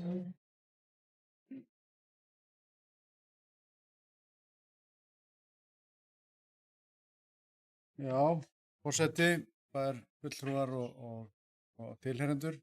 Kannski aðeins inn á að því að það nú verður að gera greinamun á því þegar fólk að tala um verðtryggð lán og óverðtryggð lán og greiðslubyrðina sem af því hlýst. Það er þannig að sjóstreymið kannski það sem við þurfum aðalega að horfa til, allavega sérstaklega til skemmri tíma. Og það gera ráðstafanir varðandi greiðslu á afborgunum, það er eitthvað sem ég held að fjármáladeildin sé algjörlega með.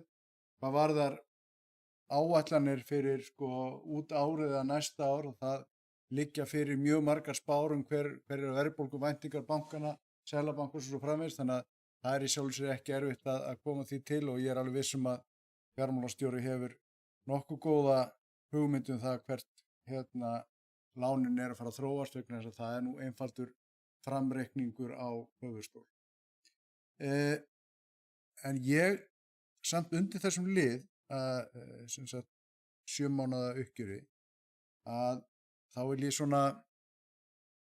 við erum að fara yfir þetta, við erum að horfa til frávika greininga, við erum að sjá að kostnaðurinn er alltaf einhvern veginn að koma okkur á óvart og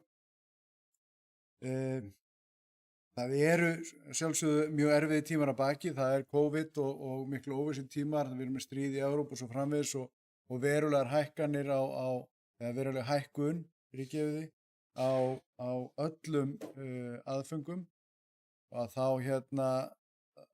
þá eru laun að hækka svo framvegis, þannig að við erum alltaf að sjá frávikagreiningar sem eru að koma fram og koma að einhverju leyti óvart og það eru allar með skýringar, það er vissulega, það er allir að reyna að sinna sínum störfum eins vel og þau geta. En ég verð samt sem áður að nefna og brýna raunverulega þá starfsmenn bæjarins og sömuleiðis kjörna fulltrúa til þess að passa sig á því að verða ekki ónæm fyrir þessum hækkun. Að segja bara, þetta er enn og ein hækkunin, já, ok, við erum sátt við þetta. Við erum aldrei sátt við þetta. Og við verðum að brýna raunverulega alla starfsmenn, þetta verður að ná alla leið niður, að það verður að vera hér til staðar kostnaðarahald. Það er bara staða sveitarfélagsins. Við vorum að taka hana mjög alvarlega. Við erum kosin til þess að sinna þessum skyldum. Meirihlutinn, hann tekur að sér verkefni.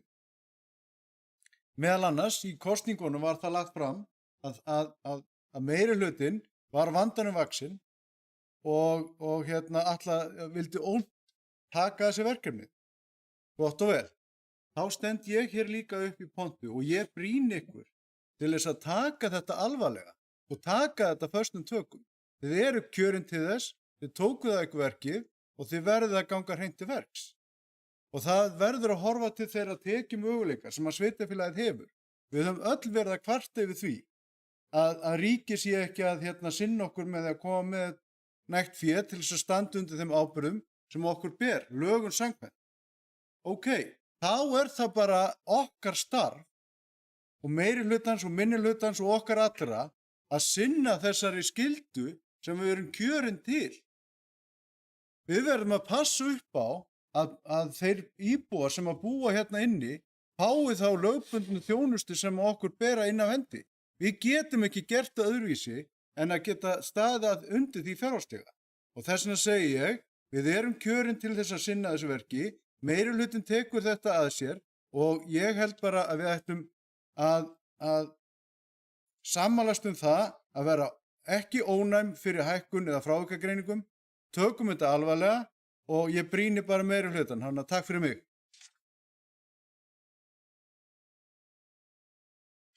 Þakkaði fyrir Arnar og þá er Fjóla Steindóra Kristinsdóttir félagsstafið orðið.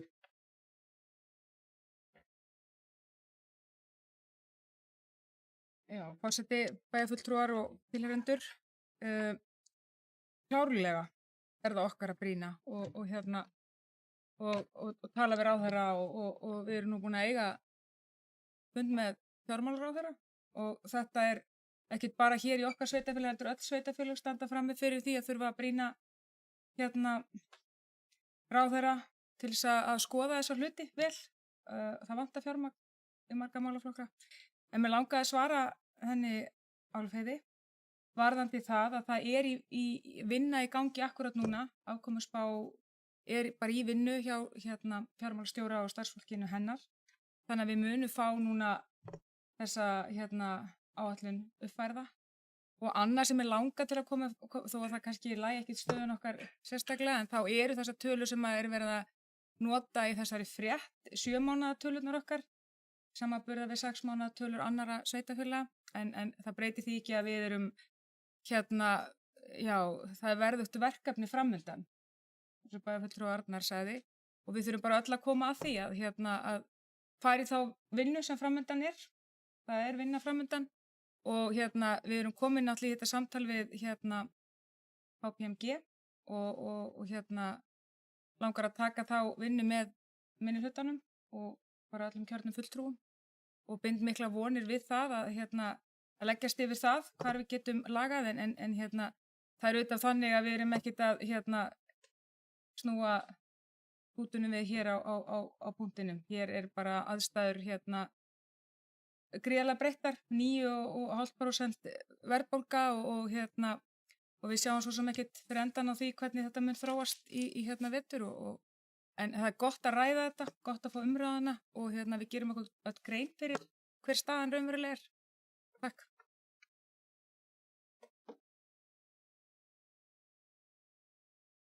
Takk fyrir Fjóla og þá við beðum orðið Sveinn Ægi Birgisson til lista.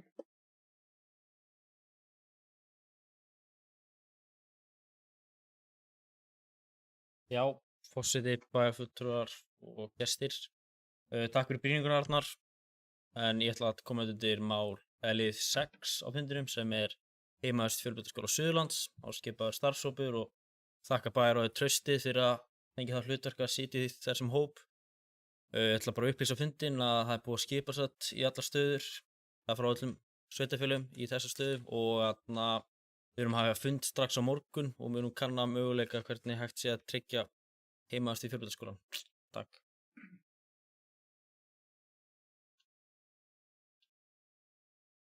Takk fyrir Sveinn. Þannig farið að líða á seinni hluta fundarins. En ég ætla að tefja hér með hálfra mínútna dæmisögu. Þannig að það er allnokkuð síðan að Bragi Bjarnason bað um orðið en hann er búinn að hleypa 2 fram fyrir sig á meðan. Og ég spurði hvað hann tæki fyrir að hleypa svona fram fyrir. Það rekur mér minni til sögu sem sögðu var að langafa bæjarstjórans, Hildi Þórs Loftssonar kaupmanns. Þegar hann kom til Afamis í klippingu þá tók hann 10 aura í röðinni fyrir að hleypa mönnum fram fyrir sig. Og hann náði alveg yfir krónu yfir daginn og var, en ég held að Bragi sé nú ekki samt að taka fyrir þetta en þá býð ég Bragi Bjarnason Dýlist að hann koma hér.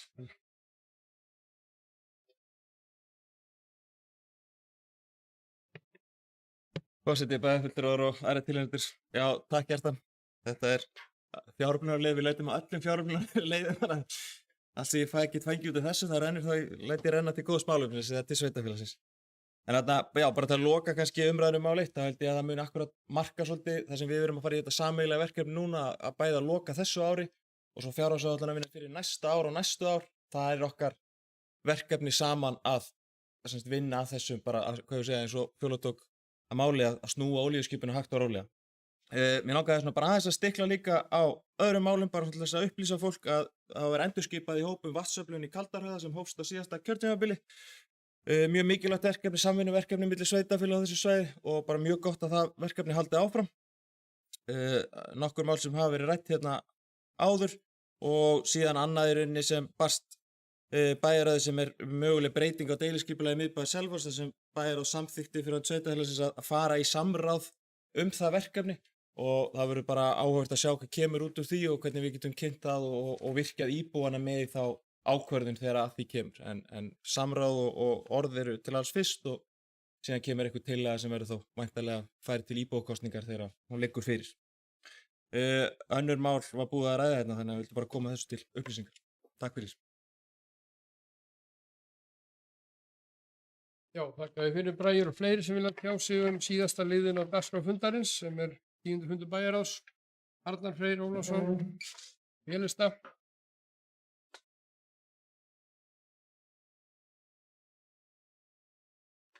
Já, virðulegur forseti, fulltrúar og tilheyrendur.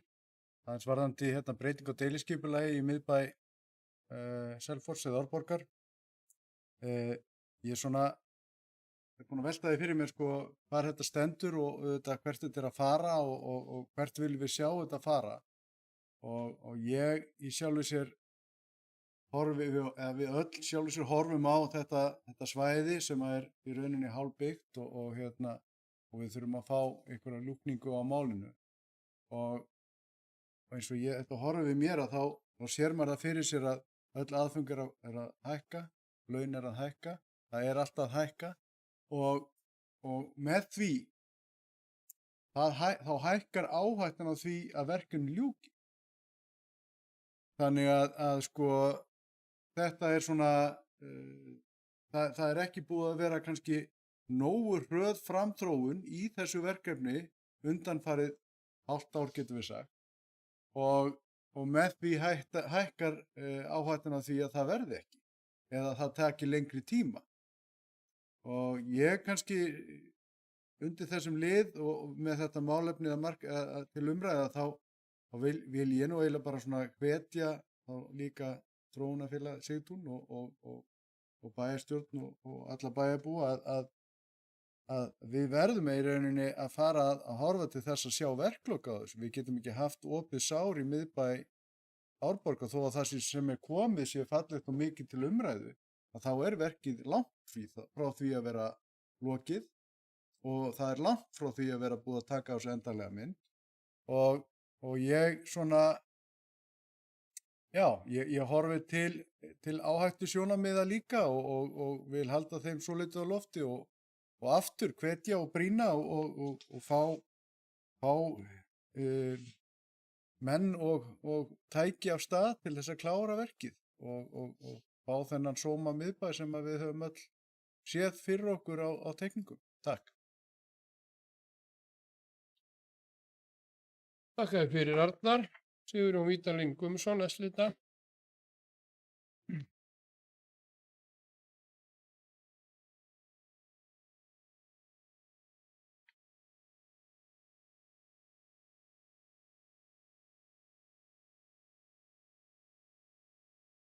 Herra forseti, ágætu bæjarfulltrúar, já, ég kannski tvennt sem að mig langar að leggja inn í þessar umræður. Það er annars vegar fjárhagsáætlun og fjárhagsáætlunargerðin.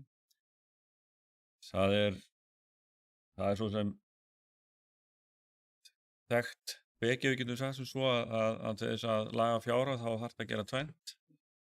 Það þarf að minnka útgjöld og þarf að auka tekjur. Og við höfum kannski oft fest í því hér, sveitarstjórnarfólk, að hugsa bara það hvernig við getum minnkað útgjöldin. En ég held kannski að við þurftum líka að leggja svolítið höfuðið í bleyti við það hvernig við getum aukið tekjurnar. Og þá er ég bæði að hugsa skammtímatekjur og svo eins langtímatekjur. Og ég held að við getum öll komið með áhugaverðar tillögur í þá átt þegar að vinnan fyrir gang. Svo var nummer 5, það var þessi óskun samstarf frá Sigtúni þróunarfélagi og ég tek undir bæjarfulltrúa Arnari varðandi uppbygginguna. Hún er greinilega, það er eitthvað hægst á henni og hún er ekki samkvæmt þeirri áætlun sem var lagt upp með en ég vona svo sannarlega að þetta verkefni muni klárast og þetta sé bara tímabundin töf. En mér langar hins vegar að benda á og leggja til að við sem stjórnum sveitarfélaginu að það er að sjálfsögðu okkar hlutverk að leiða vinnu og kalla að borðinu þá hagsmunaaðila og aðra sem að hægt er að ráðfæra sig við varðandi það hvernig við viljum sjá breytinguna að verða á Austurveginum og Eyrarveginum þegar að ný brú verður loksins tekin í notkun núna eftir ekki meira en 4 ár. Og eitt af því sem að var farið töluvert af stað á síðasta kjörtímabili og ég vil hvetja ykkur til þess að halda áfram með og koma í gangni sem fyrst, að það er að stofna samráðshóp með fulltrúum vegagerðarinnar og funda reglulega, helst mánaðarlega.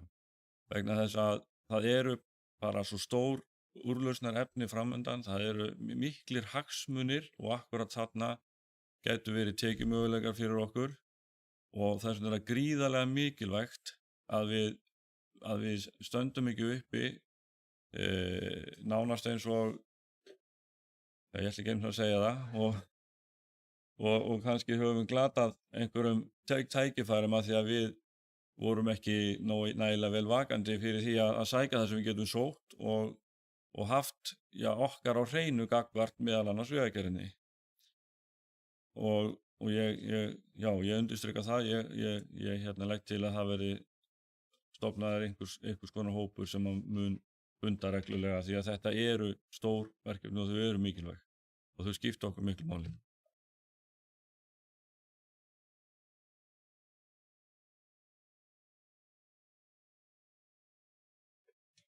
Já, þá er Sigurjón Vídalín Guðmundsson búinn að tjá sig, eru fleiri sem vilja tjá sig hér blálokin. Ef svo er ekki, að þá er dagskráin tæmd og ég segi